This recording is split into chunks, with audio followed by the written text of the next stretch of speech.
আমি উন্নয়নকে হাতিয়ার করে লড়াই করব। মানুষের সুখ দুঃখে 365 দিন ছিলাম, আছি, থাকবো।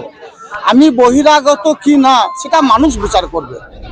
মাননীয় মুখ্যমন্ত্রী মাননীয় মমতা বন্দ্যোপাধ্যায় বীরভূম জেলার সভাধিপতি আসনে আমাকে বসিয়েছেন।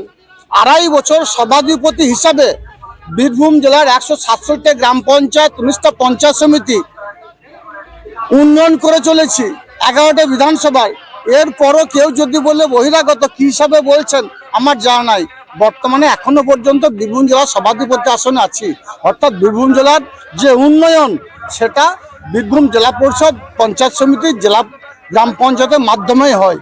যাই না তাদের শিক্ষার হার কতটা আছে আমি সেই নিয়ে প্রশ্ন করতে চাইছি না, কারো প্রশ্নের জবাবও দিতে চাইছি না। দিনের শেষে একটা কথা বলবো, বীরভূম জেলার যে 11টা বিধানসভা আছে, 11টা বিধানসভাতে জোড়া ফুল ফুটবে। আর কংগ্রেস সিপিএমের কথা বলছেন, 21শে নির্বাচনে বাংলার মানুষ দেখিয়ে দিয়েছে, বিধানসভায় শূন্য করেছে। এই বিধানসভাটা ব্যতিক্রম হবে না।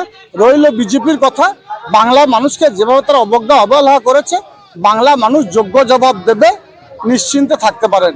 বীরভূম জেলা 11টা বিধানসভার জোড়া ফুল ফুটবে। আর হাসান বিধানসভার কথা যদি বলি, যে হিসাবে মানুষের ঢল নেমেছে, যে হিসাবে মানুষ পথে নেমেছে, যে হিসাবে মায়েরা বোনের আশীর্বাদ করছে, বীরভূম জেলা 11টা বিধানসভা থেকে সর্বাধিক ভোটের ব্যবধানে বিরোধীতা হাসান বিধানসভা পিছিয়ে রাখবো।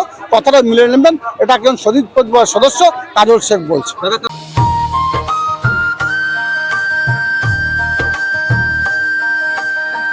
ভরত জুয়েলার্স, গুণমানের অঙ্গীকার, শান্তিনিকেতন রোড, বোলপুর।